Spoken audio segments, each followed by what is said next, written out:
So Justin also presented a first chapter today, and I'm going to ask Cece to return the favor, and she is going to do a retelling as soon as she is ready. We're going to give her a 5 count. 5, 4. No, I'm just kidding. All right, whenever you're ready, please go ahead and retell the chapter in your own words. Okay. Felix Cobb is a shoemaker. Being a shoemaker has been in his family for a very long time, but he is looking for a change. He wants to leave a legacy. We meet him and he is getting ready for some sort of event, but he's very nervous and he's oscillating between the newest fashion versus older fashion because he wants to be presented really well. And we meet his wife, who is endearing, but they do have we've been together for a minute banter between one another, which is fun to witness, and also very real, which I appreciated, and it's familiar. From that, he does have some waffles for breakfast. And then from there, he makes his way through the town.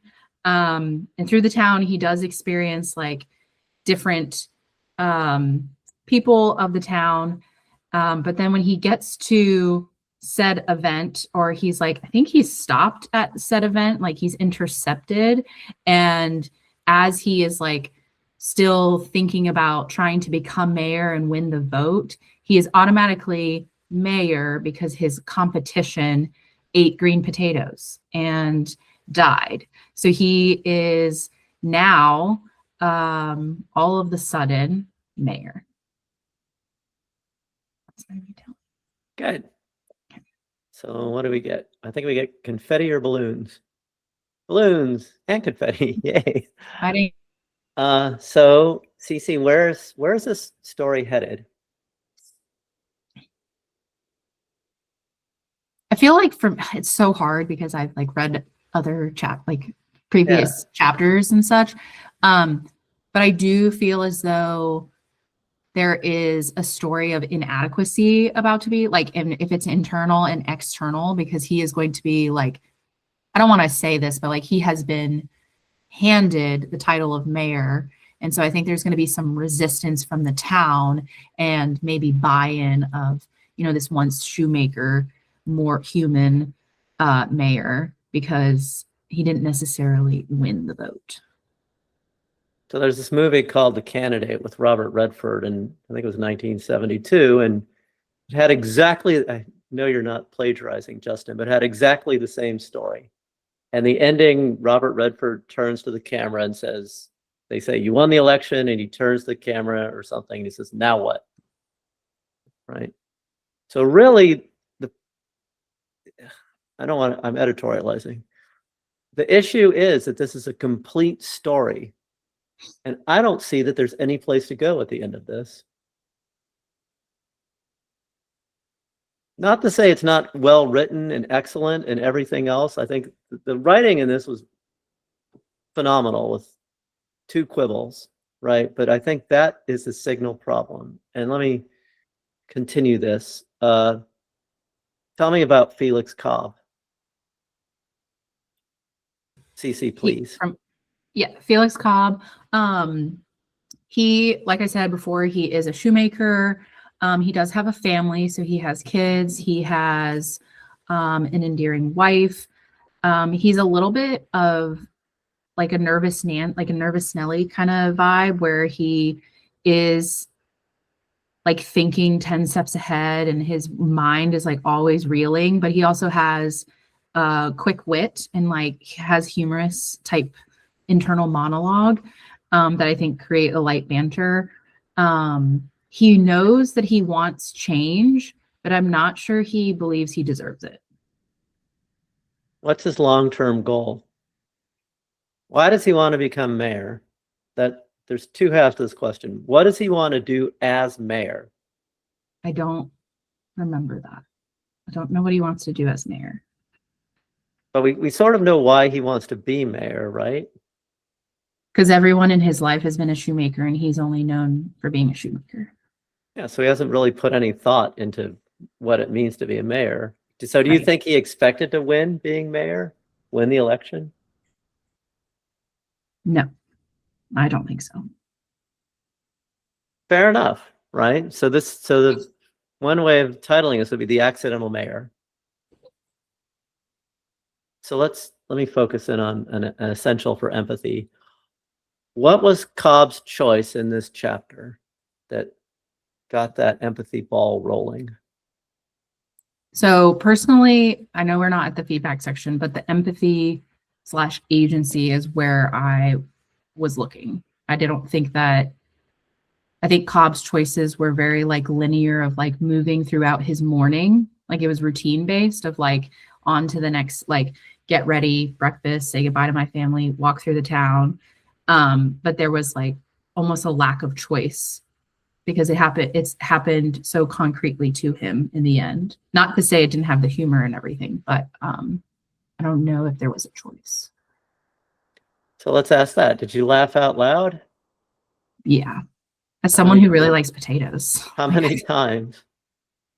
A few times. I think there were a few times I mean, I think the letter too of like how this person passed away, like obviously it's someone died, so that's tragic. But but the way you delivered it was like comedic, and then knowing Felix and how nervous he is, it was funny of like, haha, you are mayor now. So Yeah. Quick poll. Ariel, how many times did you laugh out loud? So many people pass by my office and they're like, she's not in a session. I'm like, And Kim, how many times did you laugh out loud? I mean, I know a couple because I laughed out loud when the letter from the chef or freelance chef, that one, and then what the waffle like hanging out like a dog, like that one got me too for some reason. Just like it's just so funny because there's just so much like I don't want to say mundane because but like there's so many little life mundane things that are so humorous in this, and I just think that's where a lot of the charm comes from. Yeah, absolutely. I had 3 and I was counting because I'm insane. But 3 laugh out louds and 3,000 or so words, good enough, right? That is a huge accomplishment. And let's move on to direct comments, and then I want to come back to the main issue that CC raised. So CC, do you have other comments for Justin? yes. Besides the agency inciting incident question? Yes. Do you want me just to go through all of my comments or just that? Try to present them in a coherent and thematic way, please. Okay. All right. So lighthearted and still maintained the originality. I do think that you are keeping it lighthearted. There is a good comedic voice. I mean, I've said this, I feel like I always note that your voice and style is like very distinct, and it carried through in this version. I personally think this is like a personal note. I think there's too much description where it's slowing down the pace significantly. And I know you mentioned that this is like your first stab at this change, so there is trimming to be had. But I really do think that like your descriptions, from my perspective, I like want to be in Felix's head more, and I want more conflict, and less more of like the town and the people. And I think you mentioned it for me, but I want to be shown things instead of told it, like make it interactive in the scene. And again, like I don't think the death was sinister at all. I thought it was hilarious and I enjoyed it. That's all. Good. Thank you. Ariel, please. okay, I was entertained as hell. It was very fun, especially today for my job. I had to do like, I know this is being recorded, but like I had to do really, really heavy, hard presentations about really dark stuff to students. And this was so nice to read during my lunch break. It was so funny. I felt better. I just like felt lighter. I was like, this is so fun. and like took note of like, you know, the lack of agency, took note of like the ending not having a plan, but also like I would 100% keep reading. It almost made me think a little bit of like One Punch Man. I don't know if any of y'all have seen that, but it's like everything's like happening to him and he's just like, "Brr," and that's like the funny part of it. So to me, I thought it was hilarious that everything was like happening to him, and yet he's still like in his head so conflicted, like, what do I do? What do I do? It's like, here it is. And he's like, I thought it was very funny and like clever, but I don't know. For me personally, I would have kept going. I thought it was really funny. I really didn't have many notes. I think some of the scriptures were a bit long, but yeah. So what compels you to keep reading, Ariel? I want to know what Cobb's gonna do as mayor. He's such like a train wreck, and like things keep happening to him. So I kind of just want to see how this is gonna end up. I feel like lots of things might go wrong, and I want to see what happens. So if I hear you correctly, that's a purely plot-driven comment. You just want to see what happens to this guy. Yeah. So I guess so this is more of a spectative kind of experience.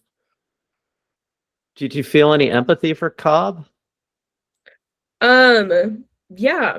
I mean, I feel like I personally also like can get really caught up in my head. So I felt very connected to him, of like he's trying to figure out what he wants to do with his life, and he's trying this really hard thing. So to me, I felt it, but maybe it was more plot driven than empathetic. But And yeah, there's no right or wrong answers, right? What we're trying to do is collect information for Justin to make judgments about what to do next. Good, thank you. Kim, please. So for the most part, all of my comments kind of piggyback off of what most everyone said, but I did have one thing that I noticed. So are we still doing like the festival / his desire to like build a legacy? Because as far as Felix's motivator in running for mayor, I got that he didn't want to make shoes anymore, but that's all it felt like to me in this chapter. And I feel like if we're still going in the same direction, that desire to build a legacy, that desire to bring the community together, and that passion was what built empathy for me for him. And I just didn't see it in this, like that chapter at all. Especially because as you're reading, he really doesn't think he's going to win. So in my brain, I was like, then why did he even run? Was it just to not make shoes? Because it just, that alone almost kind of felt just a little superficial. So I was like, what's pushing this dude to run for mayor when in his deepest gut, he doesn't think he's going to win? So I think that motivating factor is what's missing for me. Because like I said, even if it is just, I hate my job so much and I'm depressed and miserable, then maybe that needs to just come through even more. But I just feel like it's more than that for Felix. I don't think it's just, I don't want to make shoes anymore. I think there's a lot more to him because he's just such a dimensional character. So yeah, I think if the desire to build a legacy, the desire to bring the town together, the want to put on this festival, I think if that kind of shines through a little bit more, that my empathy for him would build a lot. I also agree with Ariel. I would keep reading just for the sake of like the plot and seeing what's going to happen to this little nervous Nellie, because it's humorous. But I think adding the empathy of knowing how badly he wants to do XYZ would kind of add to that desire to keep reading, if that makes sense. But other than that, I really like that you're moving the starting line back in this story, and not just starting at the town hall. I really, really like that change a lot. So I hope you keep it. But other than that, that was my biggest comment. Good, thank you, Kim. Let me say this.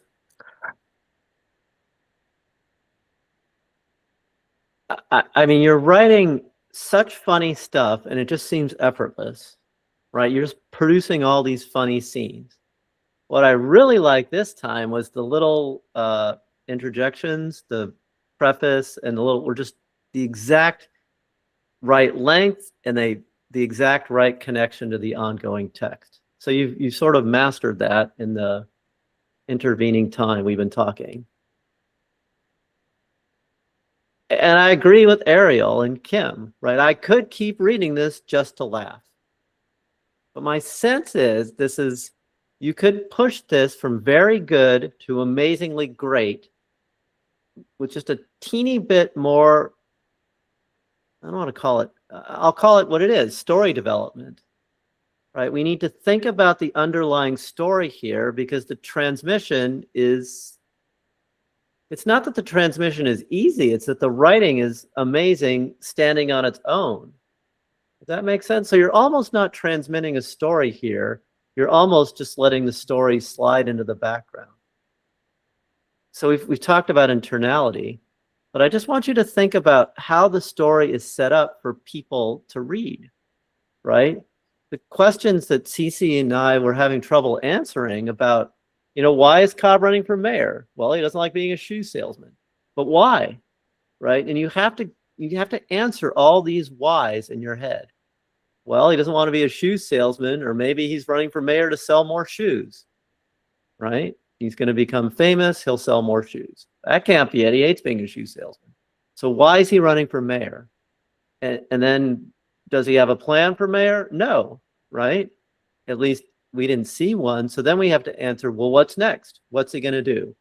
And the issue, of course, is that you ended the chapter on him getting elected mayor. So at least we need to see a reaction. Like the reaction I was going to make was, oh, crap. Now I'm mayor. Now what? That's the way to end the chapter, not with you won. So those are things we need to think about so that we can, I don't want to put, I mean, those are the things that are going to make this book last, right? Make your storytelling last in people's minds. So Terry Pratchett, I keep bringing him up as a good model for you. It was hilariously funny, but it was also this really deep comment on our society. Now, you don't have to do that, right? And you don't have to be Terry Pratchett, but you still have to think about the added value. And the added value always comes from story. And for you, I don't think you need to worry about this except to answer those questions for the reader so that you're heading them off at the pass, right? You're keeping the reader from falling out of the story. That's what I think you need to focus on. Does that make sense, Justin? Let's hear your thoughts. I think so. Could you just elaborate on that the very last thing that you said about keeping them from falling out of the story? What do you mean exactly by that? So I'm reading a story, and presumably I'm speaking for every reader, and I'm like, haha, that is hilarious. And then I sit back and I think, you know, what's this about? Why is this guy running for mayor? What's he going to do now that he got elected mayor? And when I'm not, so this is one way to put it, and it may not be the right way, but for now, I'll say it this way. The humor is distracting me from the story as opposed to adding into the story you're trying to tell, right? And so once I stop laughing, and I didn't do that very often, then I start trying to reason about why Cobb is doing this and who Cobb is. And by not having answers to those questions, then I start distancing myself from Cobb, and therefore it prevents me from empathizing with him. Okay, that makes sense. Yeah. Other thoughts? Yeah.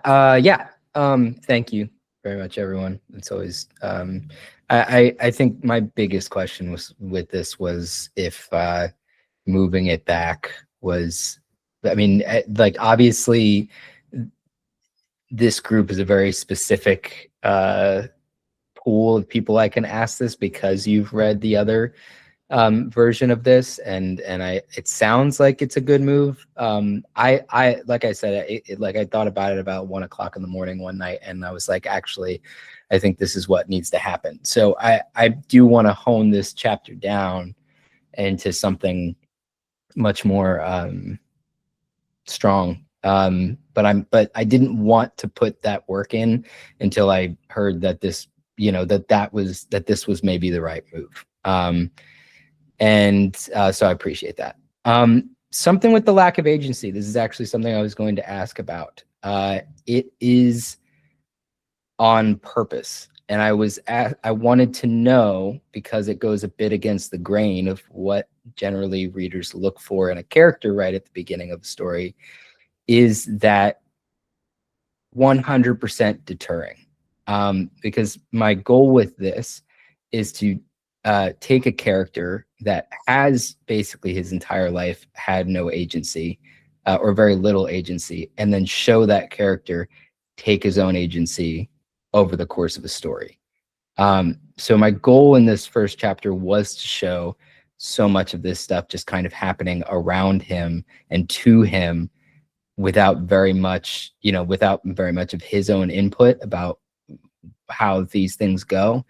But then to take this character and to show over a course of 10 to 12 chapters, him learn to make his own decisions and to get to that point, basically. So my question, I guess, is if that is my goal, starting with him here, is that a deterrent? Is there something that's more enticing to show that that is the direction I'm going in without making him feel empathetically unreachable, if that makes sense? It's a very excellent question. I will say two things before opening up. It's very hard to have empathy for a punching bag. It just doesn't work. Right now, if he's turns from punching bag into not punching bag later on, okay, but we haven't had empathy to begin with, so that sort of demotivates the reader. We at least need to see the spark of his transformation, his future arc. And then the second part of it is, you can be a punching bag and still have choice, right? And this is not the right way to put it. I wish I had the energy to strangle my wife, Alicia. I think that was the wife. Not that he would strangle his wife, but you can imagine that, right? His wife is nagging him, you need to wear this color tie. He chooses not to strike back at her, right? He chooses to accept the role as mayor. Oh, come on, guys. I would never strangle my partner, okay? I don't want to see these grimaces. But that's a choice, right? It's a choice not to lash out. That's another way of trying to get that empathy ball, agency ball moving. To me, the real structural issue is, or the story issue is, that we need to see that he has never even entertained the thought of actually being mayor. Once we see that, and then we see how his reaction to winning the mayorship and what he's going to do about winning the mayorship. I think that's what we need to see in the first chapter. And when he makes a decision about that, even if it's a decision just to keep his head down and turtle, that's enough to get that agency moving, potentially. Who else wants to comment? Answer Justin's question. DC? I feel like I struggle in terms of rooting for a character without agency. And I don't know if this ending necessarily needs to change. I just wonder if it's something as simple as what is his motive in this chapter, because a character changes because they are pressured by conflict. The things they experience within their story is what changes them. And so I wonder what his motive is in this first chapter, and if that tweaks it so that being thrust into mayorship Maybe he didn't want it. Maybe he was backing out, whatever it may be.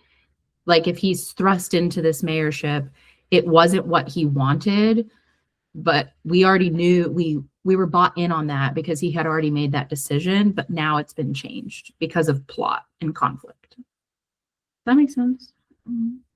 Yes, plot. Good.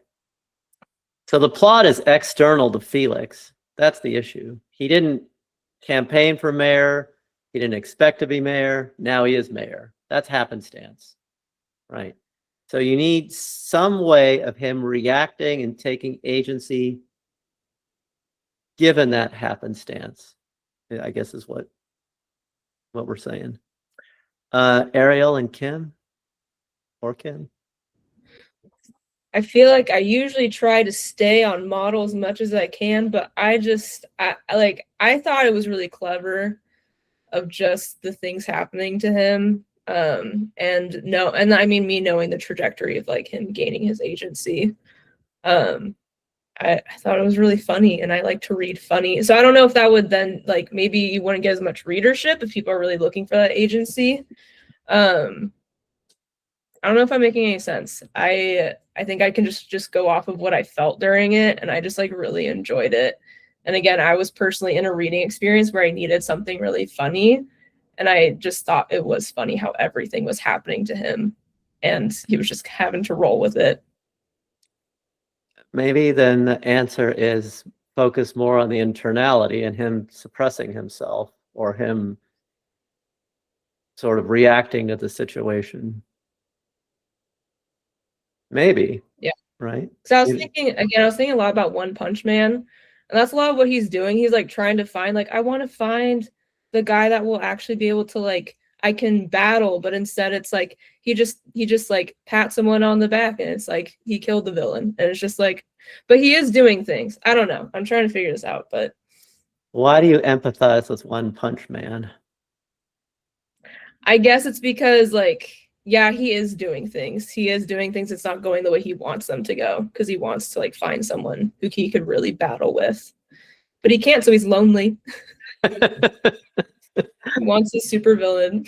Well, the good news is he has a clear goal, right? And he's, even though he's continually frustrated, he's still, doing everything he can to accomplish that goal. Maybe. And it's also less of a written story and more of a graphic story. Kim, thoughts? I'll give you last chance today.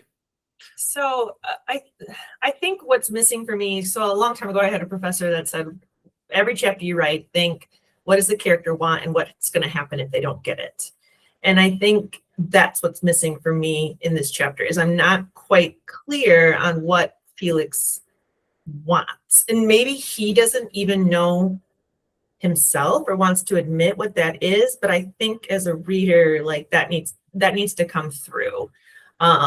Because he is just kind of going through life and we're not quite sure what that motivating factor is to run for mayor, and if that makes sense. So I think for me, I just kind of want to have a clearer grasp on these motivating factors for why Felix wants to run for mayor, even though he thought he would never be elected.